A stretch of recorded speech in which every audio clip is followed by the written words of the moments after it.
الحمدللہ نحمدہ ونصلی علی رسولہ کریم اما بعد فاعوذ باللہ من الشیطان الرجیم بسم اللہ الرحمن الرحیم۔ یمن عرب دنیا میں دوسرا بڑا ملک ہے جس کی آبادی 2,40,53,000 اپراکسیمیٹلی ہے، جس کا رقبہ 5,27,829 مربع کلومیٹر ہے۔ 2,000 کلومیٹر لمبا ساحل ہے، 53% سنی آبادی ہے، 45% شیعہ آبادی ہے، 3,000 عیسائی وہاں آباد ہیں، 400 یہودی خاندان ہیں اور 40 ہندو وہاں آباد ہیں۔ اس سے پہلے کہ یمن کی موجودہ صورتحال کے بارے میں ہم بات کریں، ہم پہلے دنیا کے منظرنامے پر نظر ڈالیں گے کہ دنیا کا سینیریو کیا ہے، دنیا کس طرف موو کر رہی ہے۔ حالات یہ ہیں کہ امریکہ افغانستان اور عراق سے واپس نکل رہا ہے۔ امریکن فورسز کو ڈیفیٹ ہو چکی ہے، شکست ہو چکی ہے اور وہ ناکامی کا داغ لے کر واپس جا رہے ہیں، اور وہ اب یہ فیصلہ کر چکے ہیں، انہوں نے اپنی پالیسی واضح طور پر بیان کر دی ہے کہ ہم کسی ملک میں علاقائی جھگڑے کے اندر نہیں پڑیں گے، اپنی فوج نہیں اتاریں گے، اور اگر کسی علاقائی جھگڑے کے اندر پڑنا بھی پڑا تو وہ ریجنل پاورز کو موو کرائیں گے، ریجنل پاورز کے ذریعے کی یہ کام لیں گے، ریجنل پاورز کو اختیار دیں گے۔ اور اپنے لیے تو انہوں نے واضح طور پہ کہہ دیا ہے، ان کے پالیسی ساز اداروں نے کہہ دیا ہے کہ it is better to pay in dollar than the blood. Dollar میں جنگ کی قیمت ادا کرنا آسان ہے بجائے اس کے کہ اپنے نوجوانوں کے خون کی صورت میں قیمت ادا کی جائے۔ اور وہ ایک ہائرڈ آرمی کے بارے میں سوچ رہے ہیں، کرائے کی فوج کے بارے میں سوچ رہے ہیں، اور کرائے کی فوج وہ اسے نہیں کہہ رہے جس کو پیسہ دیا جائے اور وہ جنگ کرے، بلکہ کرائے کی فوج وہ اسے کہتے ہیں کہ آپ کا دشمن جو ہے اس کا بھی تو کوئی دشمن ہوگا، آپ اپنے دشمن کے دشمن کو سپورٹ کریں، مورال سپورٹ کریں، اس کو ویپن دیں، اس کو فائنینشیلی سپورٹ کریں، اس کو اسٹرانگ کریں، اس کو موٹیو دیں، کھڑا کریں اس کو اور جنگ کرائیں اپنے دشمن کے خلاف، اس کی بھرپور مدد کریں، انسانی حقوق یاد کرائیں، اس کو کہیں کہ تمہارا حق ہے، تمہارا رائٹ ہے، تم یہ جنگ لڑو، اور جب وہ جنگ لڑے تمہارے دشمن کو مارے، تمہارا دشمن اس کو مارے، وہ تمہارے دشمن کو مارے، حتیٰ کہ دونوں کمزور ہو جائیں، تمہارا دشمن برباد ہو جائے، وہ کامیاب ہو جائیں گے، وہ مضبوط ہو جائیں گے۔ وہ جنگ سے باہر بیٹھے اپنی اکانومی کو محفوظ بنائے، اپنی قوم کو محفوظ بنائے، اپنی ترقی کو محفوظ بنا کر بھی اس جنگ کے فاتح بن چکے ہوں گے، اور یہ انہوں نے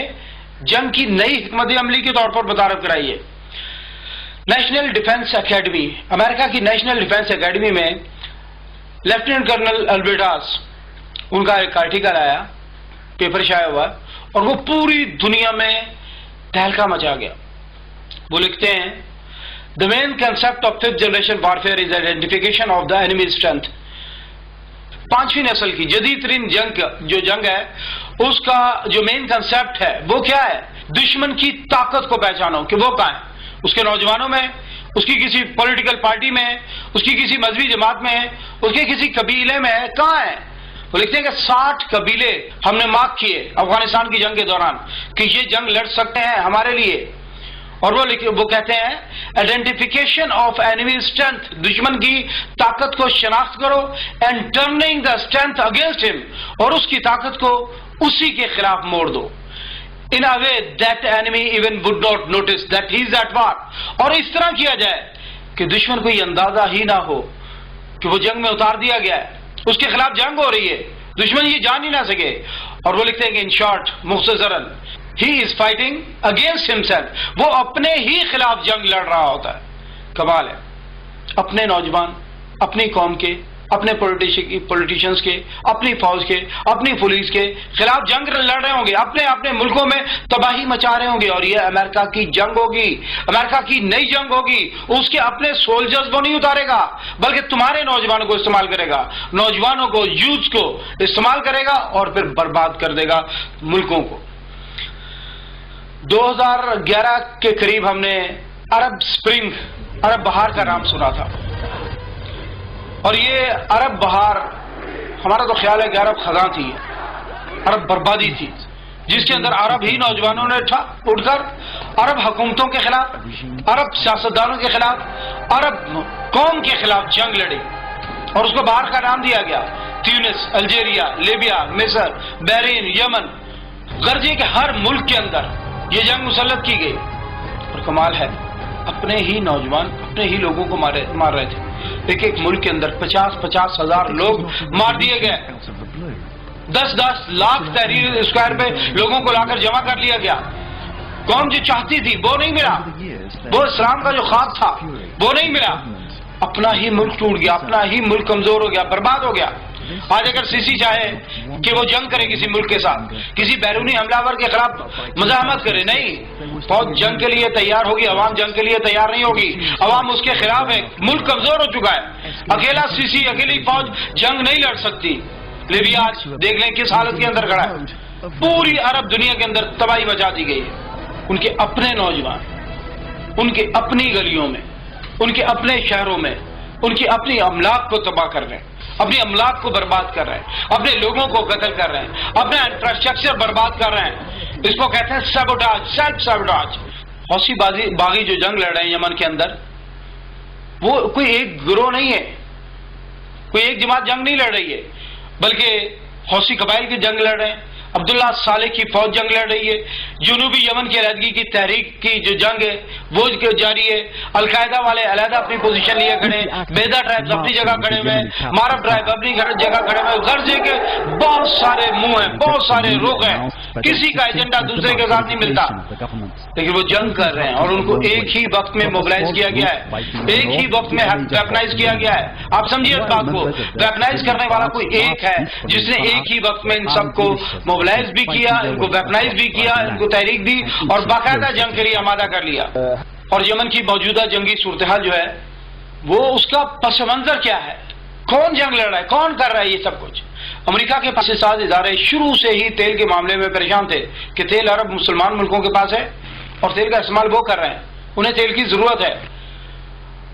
وہ لکھتے ہیں کہ دوسری جنگ عظیم سے ہی امریکہ کے پالیسی ساز ادارے توانائی کے شعبے میں دوسرے ملکوں پر انحصار پر پریشان تھے۔ امریکہ کے دانشور کہہ رہے تھے، امریکہ کے پالیسی میکر کہہ رہے تھے، یا تو ان مسلمان ملکوں کو اپنا دوست بنا لو اور یا پھر ان کے اوپر قبضہ کر لو۔ دونوں صورتوں میں تیل ہمیں ملتا رہے گا اور تیل کے بغیر ہم نہیں رہ سکتے، کیونکہ تیل ان کے پاس نہیں تھا، ان کے پاس ٹیکنالوجی تھی، ان کے پاس تیل کا استعمال تھا، لیکن تیل جو نکل رہا تھا وہ مسلمان ملکوں سے نکل رہا تھا۔ اب یہاں کیا ہوا، شیل آئل، راکس کے اندر پھنسا ہوا تیل، یعنی کہ سینڈ راکس کے اندر رکا ہوا تیل، اس تیل کو نکالنے کی ٹیکنالوجی دریافت ہوگی۔ تیل تو یہ کافی عرصے سے دریافت ہو چکا تھا، لیکن اس کو تجارتی سطح پر نہیں نکالا جا رہا تھا اور نہ ہی ممکن تھا۔ امریکہ نے ٹیکنالوجی دریافت کی، امریکہ نے کاوشیں کی، امریکہ نے کوشش کی، امریکہ نے 2005 کے اندر ایک ادارہ قائم کیا، اس کی ذمہ داری لگی، اس ادارے نے شیل آئل پر کام شروع کیا اور بالآخر وہ کامیاب ہوئے۔ امریکہ نے ایک ایسی ٹیکنیک دریافت کر لی تھی جس کے ذریعے وہ شیل آئل کو پروفیشنل لیول پر نکال سکتا تھا، تجارتی سطح پر نکال سکتا تھا، منافع بخش انداز میں نکال کر دنیا کے آگے رکھ سکتا تھا۔ 2007 کے اندر انہوں نے باقاعدہ طور پر اس کی پروڈکشن لی۔ اب مسئلہ تھا اس کے لیے فنڈ ریز کرنا کہ پیسے کہاں سے آئیں گے، بہت بڑی انڈسٹری، بہت طاقتور انڈسٹری لگانی تھی۔ امریکہ نے وہ تیل نکالا اور بہت بڑے بڑے یہودی بینکوں کاروں کو وہ بلا کے وہ دکھایا کہ یہ دیکھیں یہ ہماری شیل انڈسٹری ہے، یہ کام کر رہی ہے، یہاں سے تیل نکل رہا ہے اور اتنے وسیع ذخائر ہیں۔ بس مسئلہ صرف یہ ہے کہ ہمارے پاس وسائل نہیں، پیسے نہیں ہیں۔ اگر پیسے ہوں تو بہت بڑی انکم ہو سکتی ہے۔ امریکہ یہ ذہن میں رکھیں، امریکہ اس وقت دنیا کا سب سے بڑا مقروض ملک ہے۔ امریکہ کی معیشت بالکل عمودی سطح پر گر رہی ہے، امریکہ کی معیشت برباد ہو چکی ہے۔ امریکہ اب چاہتا ہے کہ وہ اس قرضے سے نکل آئے۔ امریکہ نے بڑے بڑے یہودی بینکوں کے مالکوں کو بلایا، ان کے نمائندوں کو بلایا اور اس کے بعد ان کو دکھایا کہ یہ دیکھیں یہ تیل نکل رہا ہے ہمارے پاس، اس طریقے سے تیل نکل رہا ہے، اتنا منافع ہوگا، $145 فی بیرل تیل کی قیمت ہے اور اس قیمت کے اندر ہمیں اس قیمت کے اندر ہمیں بہت زیادہ منافع ہو جائے گا۔ امریکہ نے ان کو یہ سب کچھ دکھایا اور اس کے بعد ان کو انویسٹمنٹ کے لیے راضی کیا۔ ان لوگوں نے دیکھا کہ ہاں بھائی ہمارا پچھلا قرضہ بھی اتر سکتا ہے اور ہمارا اگر ہم یہ انویسٹ کریں گے تو یہ پیسہ بھی ہمیں مل جائے گا اور اس کاروبار میں منافع ہے۔